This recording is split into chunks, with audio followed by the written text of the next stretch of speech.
నమస్కారం. మన ఛానల్కు స్వాగతం. ఈరోజు భారతదేశంలోని ఆర్పిడబ్ల్యూడి చట్టం 2016 ప్రకారం గుర్తింపు పొందిన 21 రకాల వైకల్యాల గురించి తెలుసుకుందాం. అంధత్వం, పూర్తిగా లేదా దాదాపు పూర్తిగా చూపు లేకపోవడం, తక్కువ చూపు, లో విజన్, పూర్తిగా చూపు తగ్గిన సహాయక పరికరాలతో కొంతవరకు చూడగలం. కుష్టు వ్యాధి నుండి కోలుకున్న వ్యక్తులు చికిత్స తర్వాత కూడా కొన్ని శారీరక ఇబ్బందులు ఉండవచ్చు. వినికిడి లోపం, వినికిడి పూర్తిగా లేదా కొంతమేర తగ్గిపోవడం. లోకోమోటర్ వైకల్యం, చేతులు, కాలు లేదా శరీర కదలికల్లో ఇబ్బంది ఉండడం. మరగుజ్జుతనం, సాధారణం కంటే తక్కువ ఎత్తు ఉండే పరిస్థితి. మేధో వైకల్యం, నేర్చుకోవడం, ఆలోచించడం మరియు రోజువారీ పనుల్లో సహాయం అవసరమయ్యే పరిస్థితి. మానసిక అనారోగ్యం, భావోద్వేగాలు, ఆలోచనలు మరియు ప్రవర్తనపై ప్రభావం చూపే మానసిక ఆరోగ్య సమస్యలు. ఆటిజం, సామాజిక పరస్పర చర్యలు మరియు కమ్యూనికేషన్లో సవాళ్లు ఉండే అభివృద్ధి పరిస్థితి. సెరెబ్రల్ పాలసీ, మెదడు అభివృద్ధి సమస్యల వల్ల శరీర కదలికలు ప్రభావితం అవ్వడం.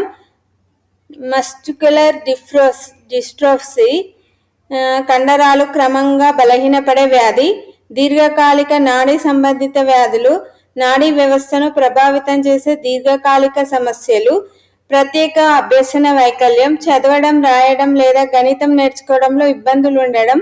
మల్టిపుల్ డిజబిలిటీ, మెదడు నాడీ వ్యవస్థపై అధిక ప్రభావం చూపడం. మాట మరియు భాషా వైకల్యం, మాట్లాడడం లేదా భాషను అర్థం చేసుకోవడంలో ఇబ్బందులు. తలసేమియా, రక్త సంబంధిత జన్యుపరమైన వ్యాధి. హిమోఫిలియా, రక్తం సరిగా గడ్డకట్టని జన్యుపరమైన వ్యాధి. సికిల్ సెల్ వ్యాధి, ఎర్ర రక్త కణాల ఆకారం మారి ఆరోగ్య సమస్యలు కలిగే వ్యాధి. బహుళ వైకల్యాలు, ఒకటి కంటే ఎక్కువ వైకల్యాలు కలిసి ఉండడం. యాసిడ్ బాధితులు, యాసిడ్ దాడి వల్ల శారీరక మానసిక ప్రభావాలు ఎదుర్కొనే వ్యక్తులు. పార్కిన్సన్ వ్యాధి, కదలికలను ప్రభావితం చేసే నాడీ సంబంధిత వ్యాధి. వైకల్యం అనేది వ్యక్తి సామర్థ్యాన్ని నిర్ణయించదు.